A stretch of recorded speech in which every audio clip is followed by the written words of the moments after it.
Hiya guys, Chris here with another deck idea for set 1 of Wrath of Kuz. And this one is basically, as you can tell by the title, is going to be based around ALTO, the big cheese of basically Wrath of Kuz as we know it. It's, as you can see on screen, it's the most powerful unit we've got in the game, but it's a bit of a pain in the backside to get out. So this deck will be basically showing you how you can basically utilise almost every type of elemental card in the game just to get this big burly thing out on the field. As you can see, it's pretty damn powerful. So the radar chart on this deck is a bit different than all the rest, so it's got an understanding of about 8 out of 10. It's pretty easy. You basically play Kryllizians and you sacrifice them to get all these to get ALTO out. Difficulty, it's quite hard to do because obviously you need to try and pull ALTO and get him in your hand, and there are a lot of cards in this deck which will help you to draw as many cards as possible.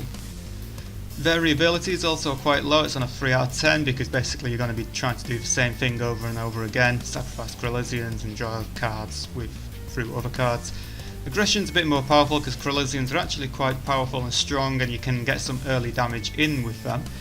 Power's on a 10 out of 10 basically because you're going to be playing ALTO. Control is only 2 out of 10 because you're not really going to be doing much with your enemy's hand. You've got 1 or 2 cards in there, but it's nothing worth, it's nothing game changing. Fun, yep, basically fun's going to be up there. If you can get ALTO out, you're going to be having a lot of fun with this game. Okay, so we're going to be moving on to what cards we've got in the deck now. In fact, we're going to start with what core in the deck. And the core we're going to be playing with is the Core of Light. The reason we're using Core of Light is because basically, 1, it's a tank.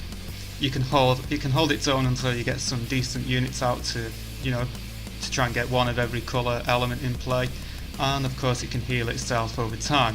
It will trigger also on your opponent's units coming into play. As for our royalty rares, obviously we've got to be 2 different ones. We're going to be having ALTO the Soul Herder, who's our main priority, and then 1 royalty rare terrain which is called Land of the Immortals, which will help us generate 2 elements of any colour what we like. However, it does come at a bit of a price where at the beginning of your turn you've got to lose 500 health or destroy that terrain. But don't forget we're using the Core of Light, so it shouldn't be that much of a problem. And for special terrains, we're going to be having 2 copies of all 3 of the current split terrains. So you've got 2 copies of Isolated Village, 2 copies of Botanical Gardens, and 2 copies of Solitude Graveyard, as well as 2 other special terrain cards, which is called Gem Cave, which is a special terrain, and it will let you generate 1 element of any colour. And for the regular terrains, we're going to be having 1 lake, 2 deserts, 1 meadow, 2 bogs, and 1 jungle. The reason we've only got a couple of regular terrains is because we're making up for it in special terrains. Moving on to units, we've got 12 units, 2 Charred Kryllizians, 2 Mesmeric Kryllizians, we've got 2 Woodland Kryllizians, 2 Aero Kryllizians, and then 2 Swamp Kryllizians. These you can sacrifice each of these to generate an element of their colour, as well as 2 Scavenging Kryllizians, which will let us draw a card if we ever choose to sacrifice that one as well.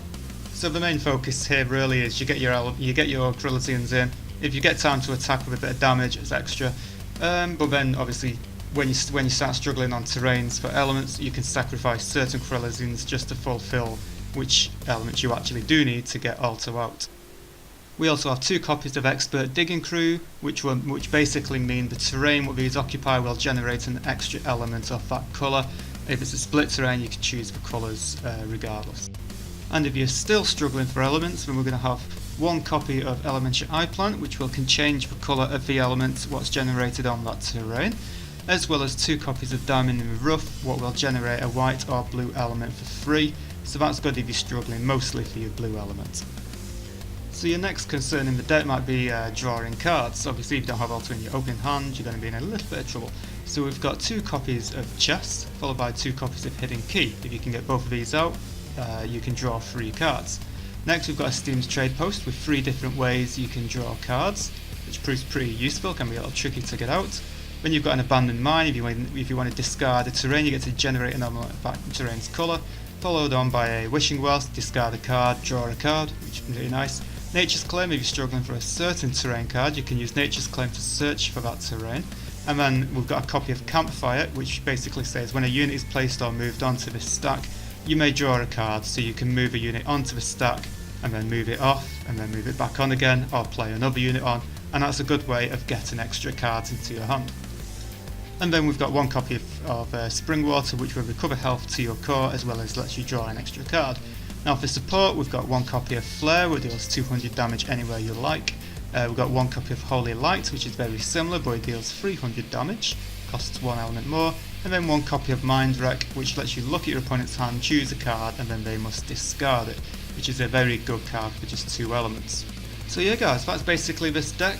In a nutshell, basically you want to get as many Krylisians out as possible, as well as your terrain cards. Sacrifice them when they're in play to generate temporary elements. If you're struggling on getting ALTO into your hand, there's plenty of hand draw, which will help you hopefully draw into ALTO. And then this is pretty much the fastest method you can get ALTO into play without having to just wait on regular terrain cards and making sure that your landscape is set up perfectly. Because don't forget, you can only have 7 terrain cards out in play at a time. So yeah guys, if you enjoyed this video, please be sure to leave a comment down below. If you've got any adjustments where you think something could be better, then of course just please make me aware of it. If you've got your own take on, if you've got a completely different method of how to get ALTO out into play, then again, why not upload a video or just let me know in the comments below. Alright guys, so I hope you enjoyed this video and I'll see you in my next one. Bye bye.